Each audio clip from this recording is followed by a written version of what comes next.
Welcome to the Church Leaders Podcast, conversations with today's top ministry leaders to help you lead better every day. And now podcasting from scenic Colorado Springs, Colorado, here's your host, Jason Day. Hello, friends, and welcome to another episode of the Church Leaders Podcast. I am your host, Jason Day, and this week I had the opportunity to connect with David Kinnaman, president of Barna Group. David has directed interviews with over 1 million people and overseen hundreds of research studies both in the U.S. and around the world. He and his team provide incredible insights into how people are thinking about Jesus and the church, how culture is shifting, how society is changing, and how we can respond. He's the author of several books, including his latest, Faith for Exiles. Now, in this week's episode, David and I discuss some practices that the most resilient Christ followers from younger generations are embracing, and how our churches can focus on nurturing these practices. David speaks about what he refers to as digital Babylon, and he reveals what recent research shows is happening among young people who are flourishing in their faith. Now, these are challenging times, but God is definitely at work. So let's learn together as you join me in my conversation with David Kinnaman. David, welcome to the Church Leaders Podcast. So thrilled to have you with us today. Thanks, Jason. Great to be here. Awesome. Now, David, from your years of research, you have seen a lot of you've seen a lot of the younger generation dropping out of church engagement. You've done lots of studies on this, written books, different articles on this. In your most recent book, Faith for Exiles, you posit that today's society is, quote, especially and insidiously faith repellent. Can you talk with us a little bit about our society today and how it is so faith repellent? Yeah, absolutely. Well, there's some obvious things that I think anyone could notice. We see the rise of religiously unaffiliated people that consider themselves to be atheist or agnostic. It's more common today than ever before. So it's easier to swim against the grain of what has been a pretty Christianized context in the United States. That's not the case in all of the world, but certainly in the U.S. So we're becoming more post-Christian by a lot of measures. People are attending church less frequently, and they're attending. There's just a rise of unchurched people and really of a sort of a post-Christian context. But even more, I think, when I say insidiously or sort of the under the surface trends, is that even a lot of people within the church are more self-centered and more oriented around the customs and norms of the world, of the larger society. We did a study a few years ago where we looked at people's attitudes towards moral truth, and we found things that, like a majority of Americans and a majority of practicing Christians said that the best way to find yourself is to look within yourself. And so those are examples.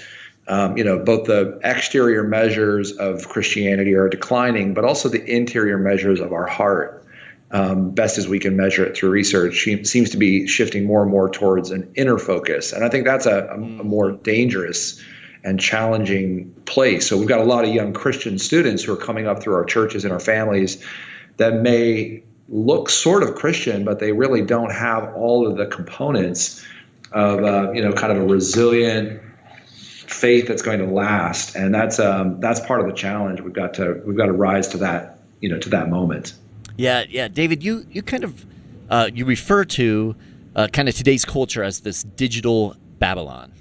Can you unpack that a little bit? What do you mean by digital Babylon?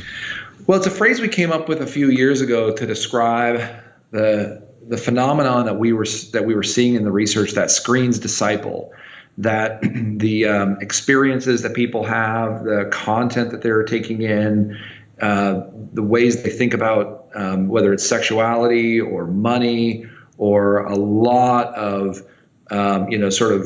pressures or even just the way that the internet now provides easy answers for sort of life's big questions.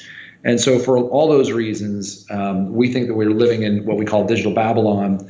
And what we're trying to say through that is, and even the notion of a title of a book called Faith for Exiles, is that God actually, I think, reveals in Scripture sort of this way forward to to all of us as believers in a complicated culture. I mean, we see it in the actual Babylon of old, but we also, I think, see it in places like First Peter, where Peter writes to the modern exiles of the New Testament church, and he's reframing their experience as exiles, calling them back to that history. So digital Babylon is where I think we're all trying to figure out what it means to be human, what it means to be Christian, and being willing to have a faith for exiles, I think, is an essential framework for our discipleship efforts. Like, there's a secret code sort of in the Bible about how we live. There's, it's clear what Jesus does for our hearts and our souls and our eternal salvation, but there's also a way to live here on earth that I think can be unpacked through understanding a faith for exiles. Yeah, David. So do you feel or sense that this digital world and this access to, like you said, learning about life's problems. I mean, we talk about this idea that you can Google pretty much anything. So do you feel like this is sort of displacing the place where the church was, kind of developing and helping to create, or not just create, but helping to communicate a biblical worldview? Is that being displaced by, kind of this digital world we're in at this point? I think so. I think the centrality of the authority structures of the church are changing. I mean, all authority structures are changing in this context, and so we're convinced that that the church plays an essential role, but it has to be rethought. And really, the purpose of this project is to reveal, from the research we've done, these 5 practices about the deeper ways that the church can create connections with this emerging generation. Yeah, that's excellent. And I love those 5 practices as you lay them out. One of the common beliefs among younger generations today kind of ties closely with this idea of fame. And you touch on this. And in fact, your studies have shown that 26% of teenagers believe that they're going to be famous by the time they turn 25, right? And so there's this ambition within them, and they're interested in some type of success, and, depending on how they define that. But how does that kind of relate to this idea of developing a resilient disciple? Well, I think part of the answer to that is that, I've spent a lot of my career sort of professionally listening to the stories of people who lose their faith. We've had some high profile people in the last month or two sort of denounce their faith, their Christian faith. And that doesn't surprise me, because I've seen data showing just the tens of thousands, the hundreds of thousands of young people who are raised as Christian, but who end up lapsing in some way, either from their faith or from the church. And so, I've focused a lot of my attention in the last few years on what is disconnecting young people. And I've really tried to focus now on what are the reconnections. And, these 5 practices, some of them are pretty straightforward, but there's a deeper story to each of them. So, for example, one of them is experiencing intimacy with Jesus. And that may sound pretty straightforward, but it's actually pretty easy. We see in the data for young people to say they're Christian, but for them to really essentially not have much depth of faith. And so we talk a lot about the sort of the brand Jesus problem. Like, the church is competing with culture by offering young people a cool T-shirt, a slick experience, an amazing concert-like venue and environment. And that may be, that some of those things may be fine. I'm not being critical of any tactic that we might try to bring people closer to Christ, but it turns out that most young people who are pretty active churchgoers, they never really learn that Jesus speaks to them, that there is a way of thinking about his voice in our lives and in our world. They're not taught, how to listen for Jesus' voice. There's not a lot of intimacy with Jesus.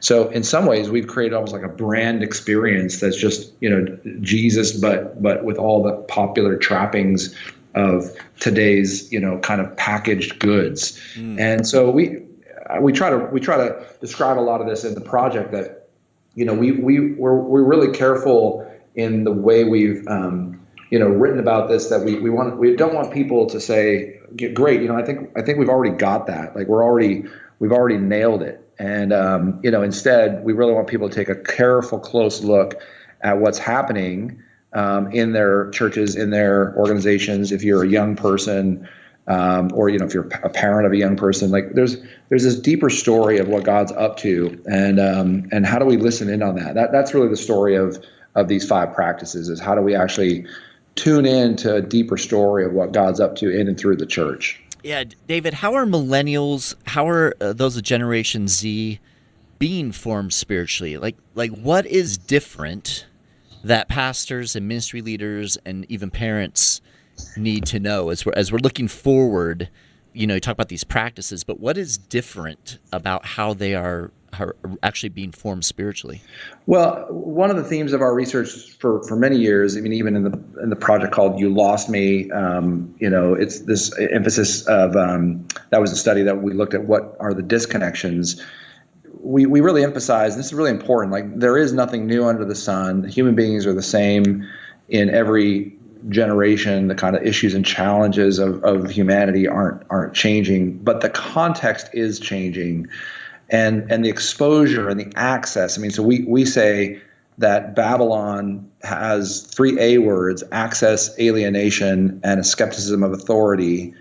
And those are the things that are different. So, in today's world, what's different is that young people have access to things like pornography in ways that are unbelievable compared to, previous eras of human history, right? Like pornography isn't new, but access to it is. Skepticism of authority, it's not new that this generation would, or that any generation goes through a period of almost rebellion or, rethinking the norms of their elders. But the level of skepticism towards institutions, towards structures of authority, is really mind-boggling. And that's not just a spiritual authority; that's in every way. And then an alienation. We live in a very lonely and isolating time, despite the levels of connection that are otherwise present. So those are some of the things that are, that are different. That's creating a lot more pressure on churches, on families to raise and develop young people of consequence, of deep faith, of resilient faith that doesn't sort of blow away. Right. So in relation to that, let's dig in a little bit about some of these practices that you guys have uncovered. We live in a world that is increasingly accelerated. It's an anxious world. It's complex. One of the practices that you touch upon is this idea of developing cultural discernment.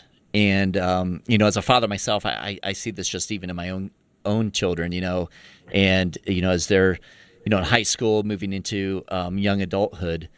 What does this idea of cultural discernment look like, and how do we as a church, help practice this?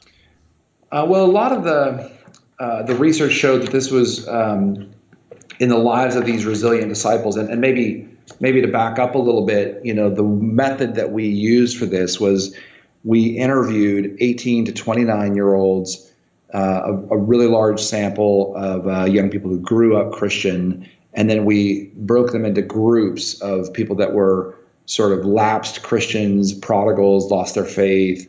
We had habitual churchgoers, kind of average everyday churchgoers, and then we had what we call resilient disciples. And so we were looking at what turned out to be 10% of those who've experienced Christianity as a young person who qualified as a resilient disciple. And so the 5 practices were our way of looking at the commonalities, the things that seemed to be the most consistent in those resilient disciples, like what seemed to be the triggers or the things that made them different. And so cultural discernment was one of those areas. And cultural discernment had things like their trust in the authority of Scripture, their belief that God was wanting them to use their faith, not just kind of in the private parts of their lives, but out in public, in their technology use and their views of sexuality. And the conclusion we came to in the research was that these resilient disciples, they live in a unique learning community. They are learning what it means to be Christian under the authority of the Bible in order to navigate culture. And so, what you asked earlier was what's different about young people today or context today.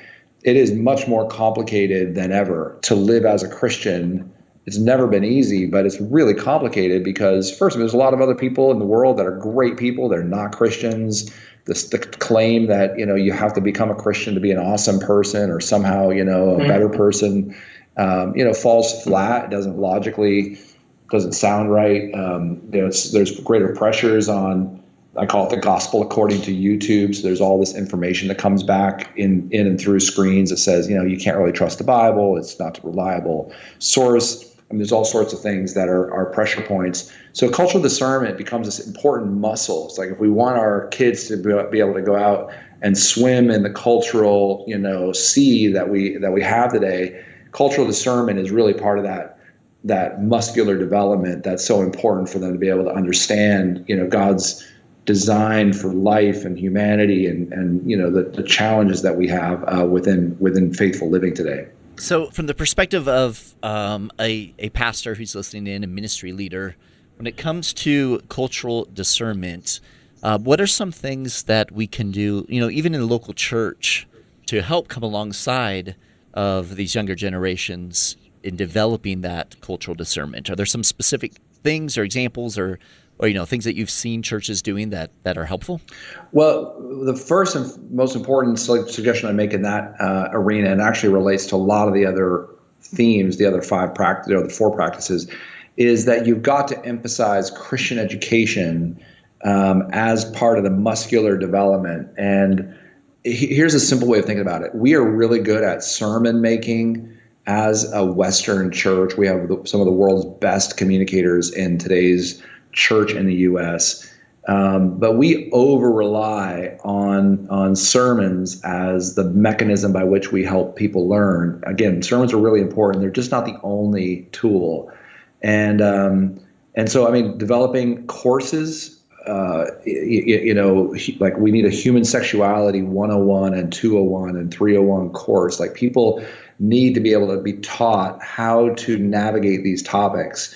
We need to be conversant with current issues of our day. The church has to become a learning community that isn't just about sermons. And to put it really, sort of straightforwardly, maybe the metaphor of, working out. If sermons are sort of like watching workout videos, going through coursework, reading books, hearing lectures, doing actual thinking about the world that we live in, that's like going to the gym and actually having to work out. And I think we're training a generation of young people to simply sit back and watch the performers exegete scripture, instead of actually just saying, hey, if you want to be a part of this community, part of it is learning, growing, reading, thinking, exploring these issues. You can't be prepared for life. You can't hope to swim. We're in Southern California. We're right along the coast here in Ventura, California, and the Pacific Ocean is just outside here. And I sometimes will see people, swimming around the pier here in Ventura, California. And someone who doesn't swim at all, who's only watched videos of people swimming or who has been in a little pool would never be able to swim around the pier, much less swim for long distances. And, it's just clear as day that if we're essentially sending people out to swim in our cultural context, that they're just not going to be prepared to swim anywhere. And then we're surprised that they lose their faith or they lose themselves in our cultural moment. Excellent. So are there other practices? I know you talk about these 5. So we've touched on this idea of cultural discernment and how we as churches can begin to, develop more of these learning groups and focus more on not just, the sermon and expecting that the sermon's kind of enough for this cultural discernment, but to dig in a little more deeply. So some of these other cultural practices that you share about, like vocational discipleship was one that I found very interesting. Can you talk to us about how vocational discipleship helps, kind of form and develop these resilient disciples? Yeah, it's a great example of the kind of learning community that we imagine. And it would be helping people to understand their calling, to give them coaching and training about how the Bible applies to every field and every career and every industry. It would be helping to give people a sense of God's design for work, that God actually created work for our good. that it is broken, and there are thistles and thorns, and there is a curse related to work now, but that God's original design for work was for human beings to be active and productive and to join Him. And we saw in a lot of the research early on for a book called You Lost Me that the church was losing young entrepreneurs and science-minded individuals and creatives, and I can't emphasize strongly enough how vocational discipleship is a real opportunity both for young Christians as well as for young non-Christians to really understand the heart and breadth and power of what it means to be Christian. Like if Christianity is only about getting to heaven and being a part of a little holy huddle of a church, kind of a country club experience, then this generation isn't interested. They really want to see that their faith matters and applies to the big issues and the challenges of our day, and that their faith matters in the workplace and to the work that they do. So those are some of the things that we've done, and that's a good example of as we talk about cultural discernment. Like, preaching is so important. It's never been more important to do good preaching. But if you expect that people are going to grow only and exclusively through preaching without other forms of Christian pedagogy, fancy word for how we learn, then you're not doing your job as a pastor or leader today, because people simply can't be prepared to think about faith and work, for example, only and exclusively through your sermons. And again, there's some things that are pretty cool about sermons that can be deployed for the purpose of sort of helping this generation. But we can't miss the other opportunities that are in front of us to really culturally and vocationally mentor this generation. Yeah, right. And David, I think that this idea of the younger generation is looking for a faith that moves across, all arenas is a huge opportunity, I think, for the church. It's one of those things that I think we should be excited about embracing and digging ever deeply in. And you mentioned just there mentoring there on the tail end of your comment. Can you talk to us a little more about how mentoring really plays into, this idea of vocational discipleship and really helping to develop even the cultural discernment, all these pieces? How does mentoring fit in, and how have you seen that working in different churches? Yeah. So mentoring is really kind of the engine. Mentoring and reciprocal mentoring, the idea that young and old benefit from each other, that it's not all about sort of passing wisdom down to young people, but that older leaders, older adults have things to learn from the younger generation as well. And so we call that reciprocal mentoring. And so we have a lot of insights in this new project about the kind of mentoring that works, the way it works, how to think about mentoring, as the kind of transmission, taking the engine, the power train into the, sort of where the rubber meets the road. So when it comes to relationships and hearing God's voice and experiencing Jesus and, cultural discernment, vocational discipleship, mentoring is such an important part of that. And the churches that are the most effective for this new generation are able to address that. They're able to find they use mentoring as part of the essential toolkit for making that kind of life transformation happen. Have you seen some good examples of what that mentoring sort of looks like? Well, vocational mentoring is an important one. I mean, there's examples in the book about people being, mentored through the kinds of, sort of in a church context, trying to connect people, not just based on age, but based on vocational interests. We see mentoring being influential in helping people learn about generosity, about the ways in which they are generous. We see mentoring being very effective and important when it comes to missions and sort of a missional life, so they see what it looks like for them to live on mission with Jesus in the world. So we document a lot of that in the book, and importantly, one of the things that we talk about is that the definition of a meaningful relationship, coming out of the research, like how would you know whether you have a meaningful mentoring relationship within the church, is whether people want to be around, they actually like other Christians, young or old, and they want to be like them. So we talk a lot about the kind of mentoring, kind of a metric for an effective mentor isn't just like, is the transaction happening? Is there ideas flowing back and forth? But do people really enjoy their time with each other? And they actually say, when I get older, I want to be like that person. So we see some of that being really deeply embedded, I think, in the stories that we uncovered about effective mentoring today. Yeah, that's fantastic. And I've seen some really, really cool things happen through intentional mentoring. And as your research supports when it comes to meaningful relationships and this vocational discipleship and so many of these other pieces, I think can really be impacted by some solid mentoring. Like you said, mentoring both young to old and old to young. So I love hearing stories about that and seeing the direction that's going. The fifth practice that you talk about is this idea of curbing entitlement and self-centered tendencies. And I know when I first read that, I even kind of smiled to myself because, there's a lot of talk about younger generations feeling entitled or self-consumed or whatever that might be. So talk to us just a little bit about this idea, this practice of how do we kind of curb those tendencies, and what are things that you found in your research that were really effective in helping curb those tendencies? Well, yeah. So we talked earlier when we started our podcast, we talked about the reasons why we live in an increasingly secular age. And to summarize that again is that we are both less and less religious, but those of us who are religious are more and more secular. It's sort of a both and the self-centeredness, the idea that you find yourself by looking inside yourself, that you determine your own truth, you do you.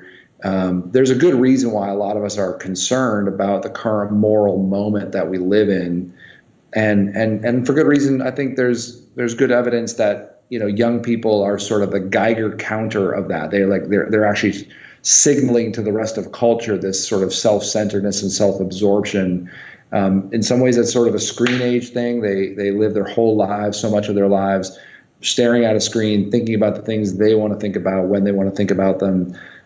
So what we find in the research is that this fifth practice is a lot around this countercultural, putting others first, self-sacrificing, understanding the needs of the poor around us, being enlisted into a larger team within the context of the church. It's a really cool practice. And we saw a lot of evidence that this 10% of resilient disciples are living a very countercultural and different kind of life. They really do exhibit a different set of priorities that I think we can be really, really excited about. I mean, I've been looking at research about this emerging generation for a long time, and I'm, it's hard not to be a little discouraged about, the people that walk away from faith or that lose their confidence in the Bible, or that, that say this whole thing is just a game, I don't want to be a part of it, or it's become too corporate. But on the other side, it's actually complicated. That I actually feel like, the way to say this is this book and this research really inspired me by hearing from people, these young people who are actually, we could critique them as a younger generation. I'm 45, so it's easy for us as older generations to say, they entitled, self-centered kids. But what about these young, resilient disciples who are themselves offering an effective critique of their generation and of our generation and of what we have become as a church on their watch? And, it's like, let's stop complaining about this generation, instead empower those young prophetic voices to live the kind of countercultural, missional lives that they're called to. Yes. And rather than wringing our hands about all the problems with this generation, let's partner with what God is already doing in and through the lives of these young people. That was a pretty inspiring, research finding, and for me, just a super encouraging, wow, God's busy at work in and through this generation. I want to find ways of encouraging them to take up the mantle of, where God's calling them next. Yeah, I love that. And I see that too. It's fascinating to see, the younger generation, how they're stepping up and how they're thinking through things differently, and they're helping not just critique things, but they're helping to kind of create things and challenge us to think through things differently, which I think is beautiful within the church. So I think the more that we can cultivate that and encourage that, I think is going to be very, very helpful for the church as we move forward. One of the things, the title of the book, Faith for Exiles, we're thinking through this as, almost a community in exile. And obviously we've seen historically post-Christendom, and we've seen it, throughout Europe, and you see it more and more here in the U.S. And I love the inspiration that you've pulled out of this. But can you talk to us just even a little bit more about maybe some of these hopeful movements that you're seeing and that your team is coming across that are growing and developing among young people? Where you're seeing these kind of bright spots as you're seeing them step into God's calling and following Christ? Well, there's so many of them. And part of our goal is I never want to be too specific about, look at this person or this church or this thing, but because I'm really focusing on trying to tell the story of the research and the broader trends and try to pull those into best practices as opposed to, copy this person. Right. But man, I'm just so encouraged by the faith of this generation. We have a big webcast that's coming up on September 10th. And so if you happen to listen to this before September 10th, you can actually go check it out, called Faith for the Future. We'll be talking about this new research study, and we'll be talking about a big study, global study, the first of its kind for Barna, looking at 18 to 35-year-olds around the world in 25 countries, 9 languages. We're not doing the webcast in 9 languages, but the research was conducted in 9 languages. And so we'll be actually interviewing people, young people, older adults, about the very question you just asked, like, where are we seeing these bright spots spring up? So that's called Faith for the Future, airing on September 10th. It's a free webcast. If you happen to listen to this webcast after September 10th, you can still find it online and view a replay of it at the ConnectedGeneration.com or through Barna.com. We're actually working with World Vision on this large global study, the first of its kind, looking at that. And one of the things that we hear so often from church leaders is, what are the best churches doing to help this generation? Or what are the give me an example, let's say, of a church that's doing it. And I actually think that's in some ways the wrong question, because a better question, and with a better answer, is who are the young people in your church, in your context, in your community, 18 to 35, millennial, Gen Z, who are already really fired up about God's purposes, and how can you invest in them more deeply and then give them more opportunities to really lead the church forward. God's calling this next generation of young people to himself, to lead the church for the sake of, faithfulness in our time. And so I think so often we've got this sort of like pass the baton mentality where it's like, okay, finally you'll be ready to take on, leadership. But this generation is leading now. They're leading in distinctive ways that weren't true of the boomers, and certainly weren't true of Gen Xers. And overall, I mean, it's true of some boomers, some Gen Xers. But I'm just super excited about what God's doing in and through this generation. So it's fun to hear those stories and to learn more about through the research. I mean, I get jazzed by the data. When I see a 10% who are resiliently faithful, it's a small percent of the total, but that represents literally millions of young people here in the United States. And as we've learned with the study with World Vision, literally millions of people around the world in this age group who are trying to live that kind of resilient life in Christ. Yeah, I love that, David. I love that. Excellent. Exciting things. And we will have links in the show notes to that webcast, and so people can either watch it live or watch the replay. But David, tell us, if our listeners would like to learn more, obviously your book, Faith for Exiles, 5 Ways for a New Generation to Follow Jesus in Digital Babylon, excellent resource. But where are some other ways that they can learn more, connect with you, connect with Barna perhaps? What would you recommend? Well, yeah, thank you for asking. And it's always nice to talk about the work our team is doing. And we have just such a talented group of people, writers, researchers, designers, and storytellers. We call them data journalists. And you can find a lot of free stuff available at Barna.com. We have a free email newsletter called the Barna Update. We have a brand new subscription service for churches who just church leaders who want to find access to our reports and our trend data. So that's Barna Access. There's city-based data at a tool called FaithView, Barna FaithView. So we've been just pleased, for 35 years, been able to serve Christian leaders with insights that help them understand the culture and then respond well. And just our privilege to come alongside you. I'm a pastor's kid myself, and I know how hard and challenging leadership is. My dad used to say it's like, where you're responsible for everything but in charge of nothing. And it's hard to lead. It's especially hard to lead today, era of social media. It's hard to know if you're making a difference and are you doing the right things. And, we don't have all the answers, but we have a few answers, and we have some things that we've been learning through the research. So we really invite you into this Barna community, and we're grateful for the chance to talk with you today, with what you're doing at Church Leaders, and just appreciate your inviting us into this. Thanks, Jason. Yeah, thank you, David. We appreciate all that you and your team are doing, and again, we will connect our listeners to you via the show notes.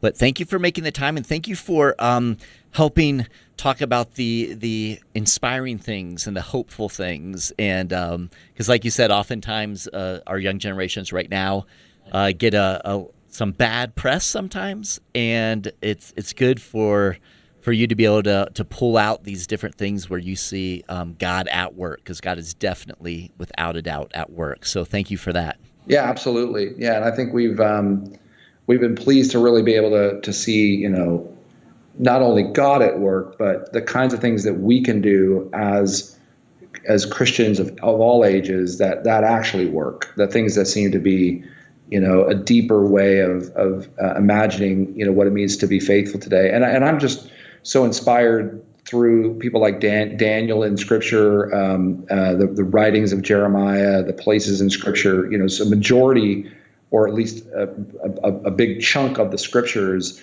are written to and for and about people in exile. And I feel like for me, some people were like, well, don't call it exiles because that's going to sound like you're, angry with the church. Like, no, I think a lot of us are feeling this sense of being like, what are we doing here? Who are we following? What's the important emphasis that we have to have? Like, why is being in exile an essential framework for following Jesus today? And I'm just convinced that if we really hope to raise a generation that is going to stay with faith and in fact grow in faith despite the cultural pressures, we've got to embrace our exilic moment. And that's a big phrase, but there's this generation is counting on us to search the Scriptures for those kinds of insights, and they're there. Yeah, that's beautiful.